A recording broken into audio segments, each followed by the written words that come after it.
Oh, Damien, you look magnificent. It's very kind of you. What a good top. Oh, Damien, what is that? Is that a Ralph Lauren? What's that top? No, it's Levi's. In fact, It looks fat. Gee, you look great, mate. Wow. I mean, you always look handsome. Don't get me wrong, you always look handsome. But I just went, oh my goodness me, who is that man? Great to see you, Damien. You're a legend. The legendary Paul is joining us from the shed. Dina, the light of our lives, is with us. Queen Piper has joined us in a very attractive pink. Oh, thanks for that. I love a bit of neck work. That's great. That's a fashion forward. I mean, that jumper neck is bigger than you are, Piper. That is unbelievable. Fashion forward. Well done, Piper. Mary's in the house. Megan's in. Megan and Piper, I need to introduce you both formally for other reasons, so it's good that you're both there. My light of my life, Kirsty's in from her lifestyle location. How are you going, Kirsty? I'm really well, thank you. Hi, everyone. You look magnificent and very summery, can I say? Very summery. It is quite warm in Brisbane today, a hot 30. Yes, I've lost the will to live in terms of temperature. So I just move through my location and sweat, Kirsty. That's all I do. I'm the only goth here. I'm the only person wearing black in Darwin. And people think I'm Wicca, nothing I can do about that, Kirsty. And Jane is with us now. Jane, I saw some birds and I went, what's going on? And I was like, is Jane all right? Has Jane been attacked by birds? Are you all right? I don't know if you've been following the bird of the year, Guardian. Yes. Yes, so the parrot's won. So that is my that's a parrot. That's fantastic. How are you going though, darling? You well? Extremely well, thank you. Yes. Fantastic. Luckily, I didn't drop that tab of acid with breakfast this morning, or that parrot would have freaked me the hell out. So thank you, Jane. And beautiful Susan is in. We are so thrilled to see you, Susan. Are you well? Yes, I'm well, thank you. Oh, we are so thrilled to see you. And Queen Gay's joined us once more. Beautiful Mary's with us, and lovely Edith is in. Hello, Edith. Hello, everyone. It's lovely to hear your dulcet tones. I love the name Edith, can I say? Fantastic. And beautiful Nadika has joined us. Light of my life. Good morning, Nadika. Good morning. Okay, team. Well, let's go and go hard. Let's make this 29 minutes of power, and that's just Piper's jumper. Let's do this. Let's go hard. See you in 29 minutes. Damien, I'll have to look away from you for 29 minutes because you're just too handsome. See you in 29 minutes. Oh, fantastic. Okay.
Last minute, everybody.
And yes, dear friends, we are clear. Okay, well, we'll have to go to Damien first so he can get a full screenshot of that fabulous shirt. So, Damien, what were you writing on? I always get so excited. I know Paul does as well. So, Damien, lead us somewhere. What were you doing this week?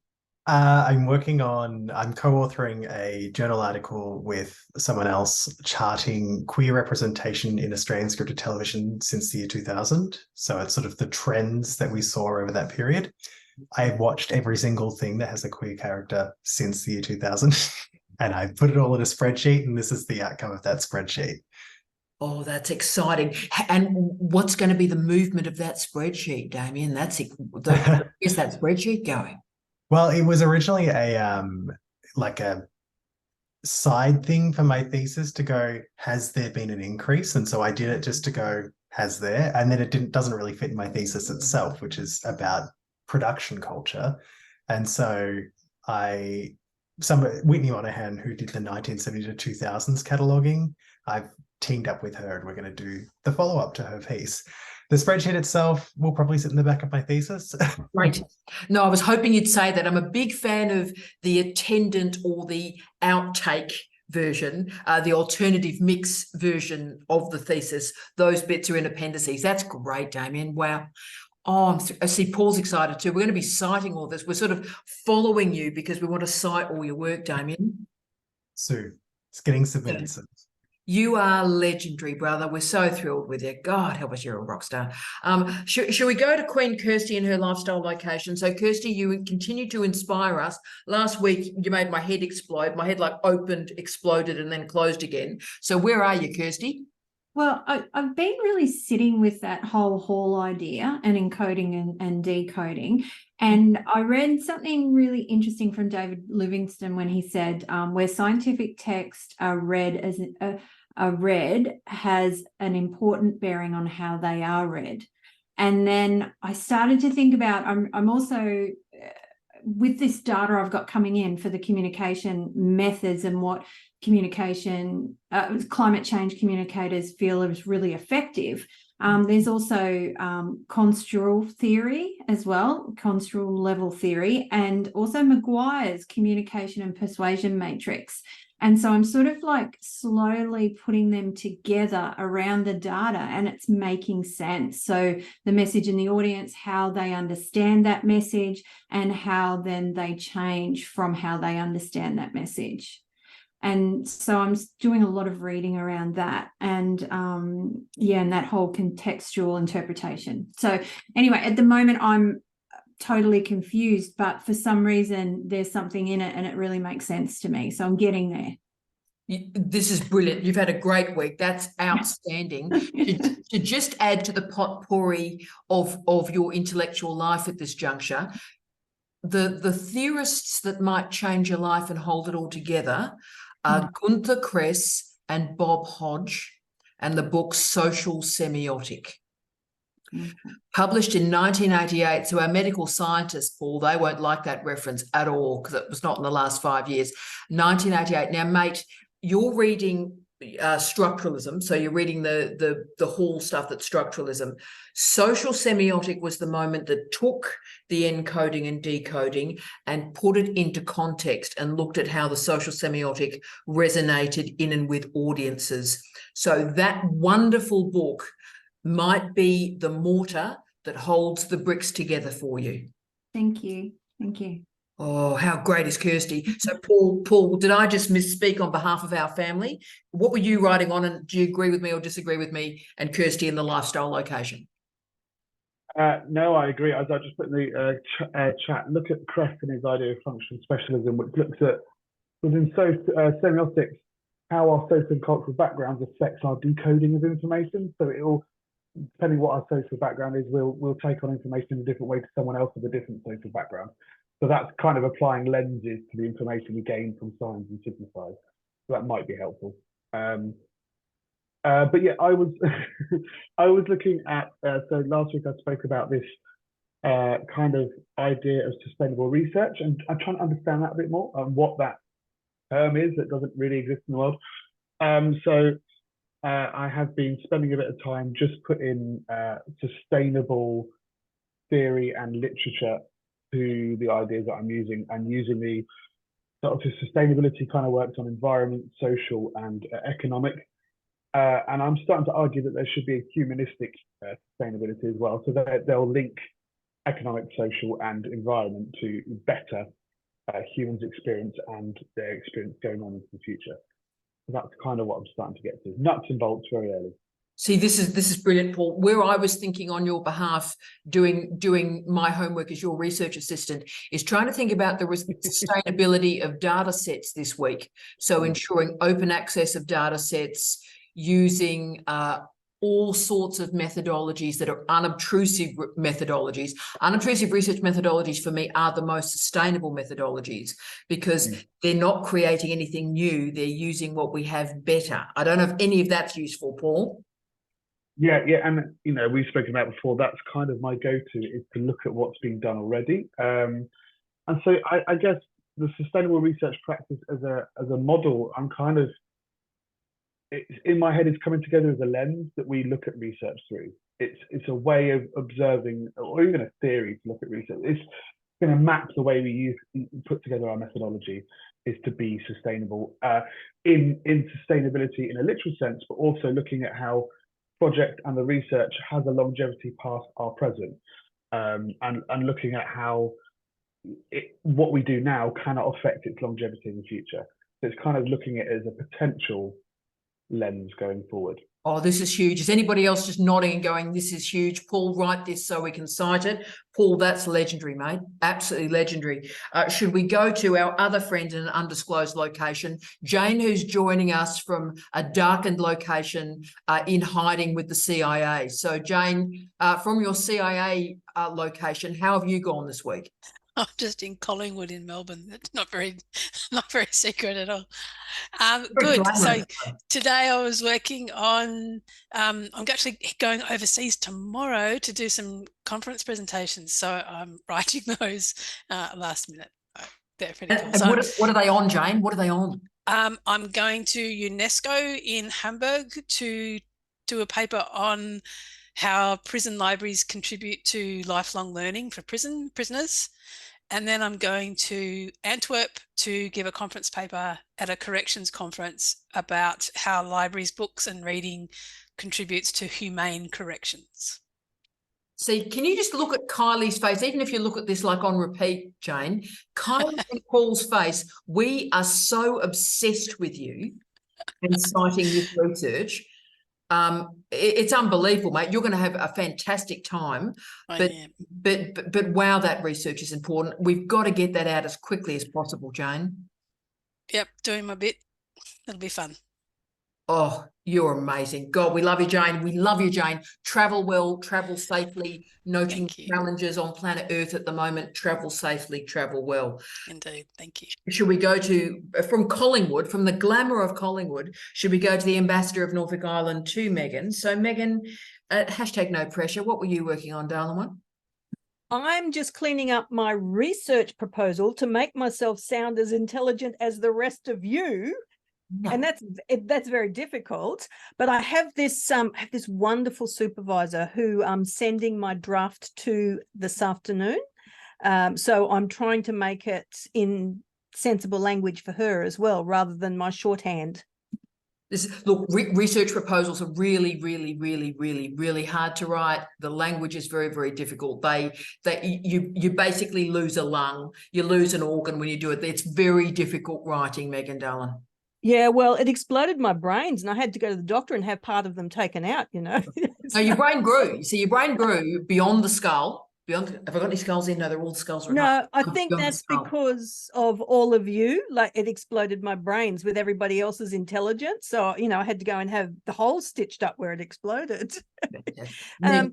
Yeah, I've moved on from writing about Gramsci, who I'm absolutely in love with, and I am going to marry. And I'm only 5 foot nothing, so we're a perfect match. It works. It works. Yeah. So I've moved on from that and just cleaning up all of my writing and realizing that I wrote sentences that I have no idea what they mean because I can't understand it. So I've had to change my lens to imagine that I am on the advisory panel reading my research proposal, and that's actually been very helpful. Yeah. Very, very helpful. And I mean, leading to our last conversation with Bree, thinking about the audience is always a useful moment, particularly in a doctoral program. That's brilliant, Megan. Absolutely brilliant. We are so proud of you. And speaking of pride and fabulousness, look at the glamour that is Nadika. Good morning, Nadika, my darling. What were you writing on, beautiful Queen of the Universe?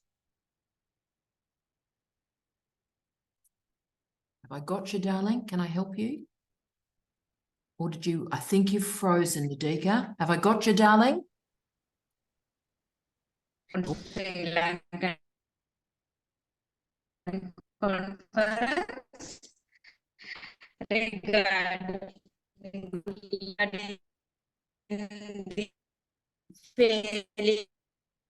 management and local political culture. All I got was that fantastic rush at the end where it was political culture. So anything that's involving political culture, we are all enormous fans of.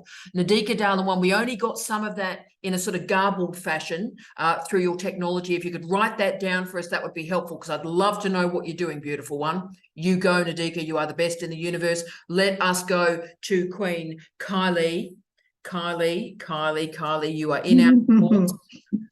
What were you writing on this week, darling one? You've had a hard week, girlfriend.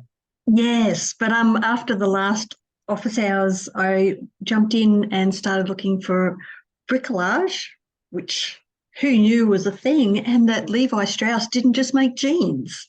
No, that's right, mate. That's right. I put none a t-shirt, Kylie. That's a t-shirt. That's you. T-shirt, mate. That's it. I'm a bit like Megan. My whole brain has just exploded this morning that I've gone down the whole, the constructivism, which I knew I was, but structuralism and cybernetic approach. And I'm like, so guess what I'm going to be doing this week? That's it's because I'm like, that makes perfect sense because it's how people make meaning and the meaning makers, and if they haven't got the tools or they've been shown how to do stuff, they'll make it up. So, and based on their backgrounds. And I'm like, oh my God. Now, how proud are we of Kylie? Can I just say, Kylie is an engineer, okay? And I just gave her the word bricolage and she's gone, Levi Strauss. Oh no. How many engineers on this planet have you ever heard them say the word structuralism? Kylie, you need to run this country. It's brilliant. Might work for you. Oh, Kylie, you're an absolute superstar. Well done, you, Kyles. We're proud of you. Let's go to Mary, who is changing the world. Mary. Tell us, inspire us before what could be a very difficult weekend for the planet. Mary, inspire us. Yes, yes, it could be a difficult weekend for the planet. Well, I'm basically still writing my long document where I've taken Tara's advice and just write the whole thing out, and it doesn't matter how long it is. Still working on that. We'll work on it for the rest of this month at least. And I have retrieved some writing that I wrote for my honours thesis and then didn't use because it was all way too much writing. And I'm just refashioning that because I have built on my honours thesis with my master's topic. So just doing that and enjoying it. That is fantastic. You just keep doing that. We need your words, Mary, and we need your epistemology, Dale. We desperately do. The planet does. All right. Okay. And speaking of what the planet needs, should we go to our favourite Susan?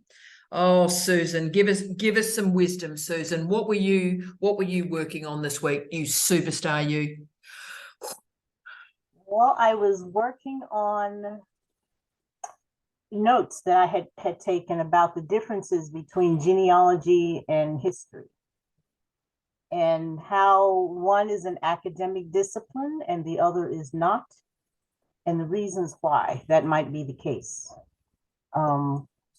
You know, I know that I'm a transformative and critical type researcher, and being that kind of person, I know that it will be this that I'm writing is going to upset certain people because everyone wants to put everything into the academy, and not everything belongs in the academy, and that's okay.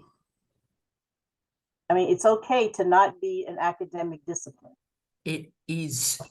Right, so Susan, the whole like chat has just exploded at this point. So Susan, that is so well said. It's about popular culture, unpopular culture, academic culture, unacademic culture, and being really comfortable with those movements. Oh, Susan, that's phenomenal. Absolutely phenomenal.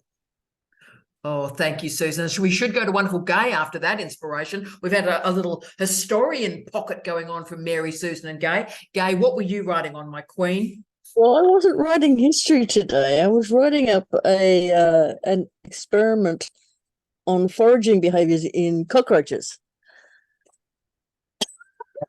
Tara's face. Okay, so wow, tell us about that, mate. Right, so we discovered that cockroaches prefer banana to either carrot or cat kibble. So if you want to keep cockroaches away, just don't leave the banana out. Is this for real, mate? Is this actually for real? Like cockroaches like bananas? Is this a thing? Is this drugs or is this a thing? This is a thing. We gave them 3 different foods to go for: cat kibble, carrot, and banana, and they overwhelmingly preferred the banana. Righto. And then we did an experiment to see whether they were faster.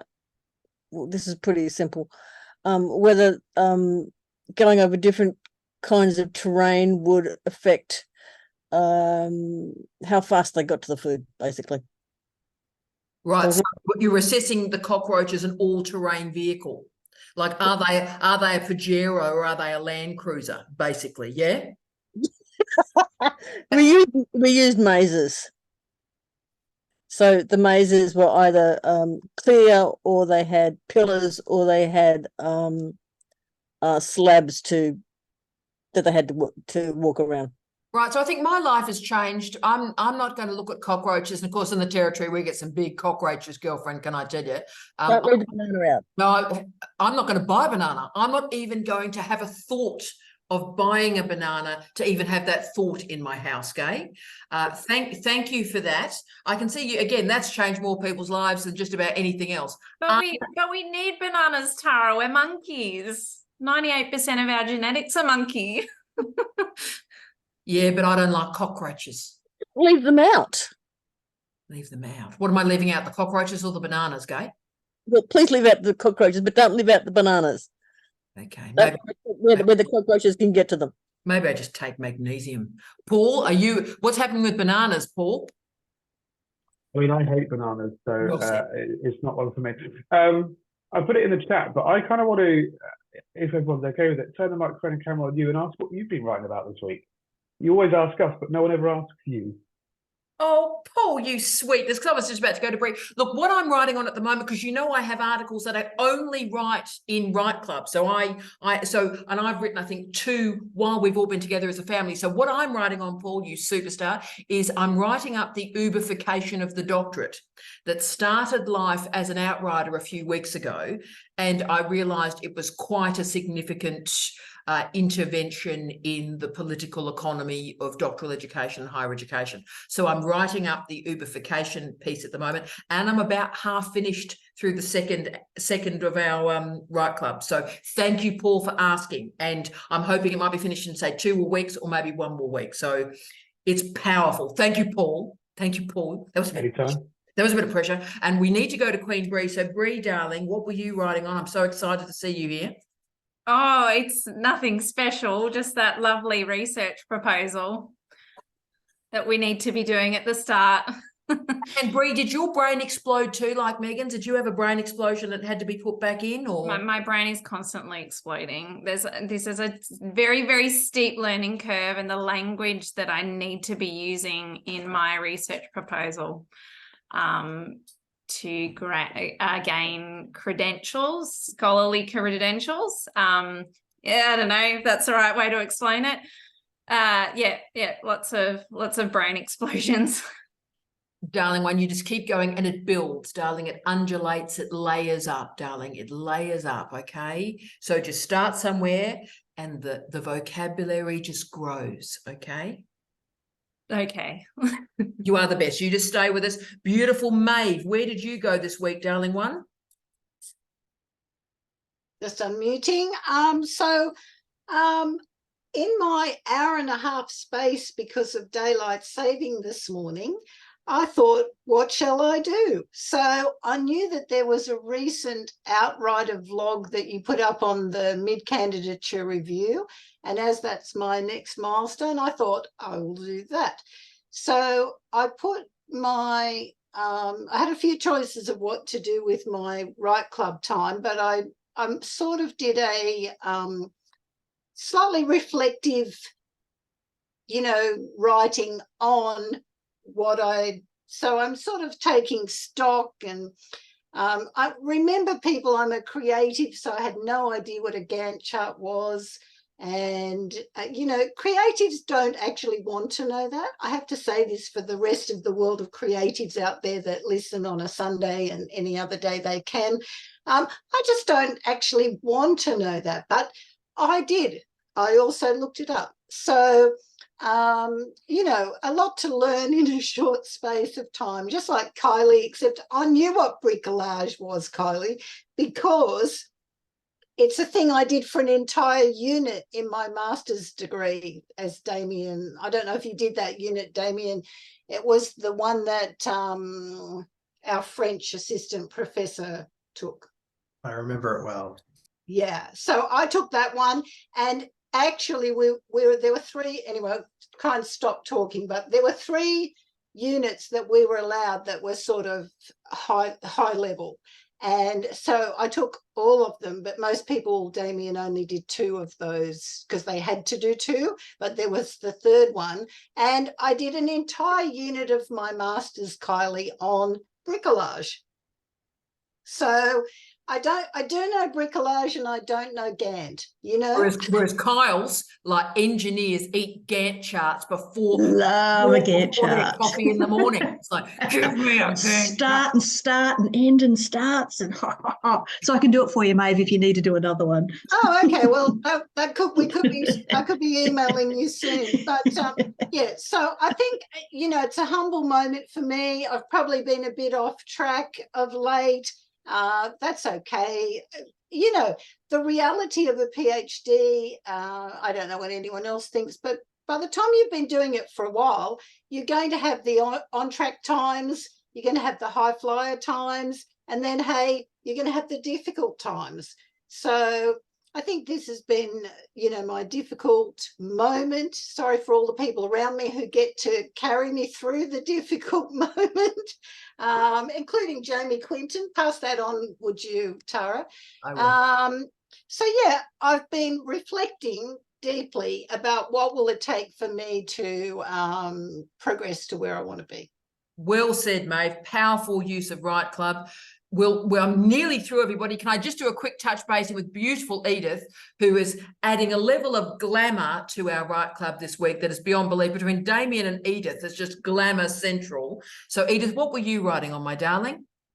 Thanks, Tara. And I wish I could join every week. I have tried to focus on actually bringing together a summary of my grey literature for a systematic review. So I've spent the last week going deep and exploring, because I know I need to include it, but I had a ooh-ha moment. So it was a good half hour of just putting it out there, and hopefully it'll work. Oh, Edith, I'm so thrilled. And I'm completely obsessed by grey literature. I don't think we use it in academic life as well as we should. And Paul, there's a whole thing about sustainability and grey literature as well that my brain hasn't connected those bits up yet, but there is something to say. So between Edith and Paul, some powerful works happening there. Edith, you're a rock star, mate. Absolute rock star. We're thrilled whenever you have the time to join us. You are very special and spectacular, all right? Thanks. Bless you, darling one. And of course, you know where we're going. It's time. What time is it? It's Dina time. Dina, light of our lives. What happened this week? So I received feedback from another supervisor. So I think we negotiated the middle way of my result chapter, because as you mentioned, I wanted to use a conditional matrix, but my supervisor wholeheartedly believed that it's more of a paradigm matrix. So because what I discovered is that with these kind of organization, they are established by the government, but then the government asks them to sustain themselves throughout their activities. And the what differentiate between the organization that sustains or not is the organizational learning. So if they had achieved the knowledge that they could not depend on the government. So something clicks with the members saying that, okay, the government is no longer with us, so we have to do it by ourselves, and we have to do it in our ways and not the government ways. If that understanding is achieved, then there's the organizational learning that is generated.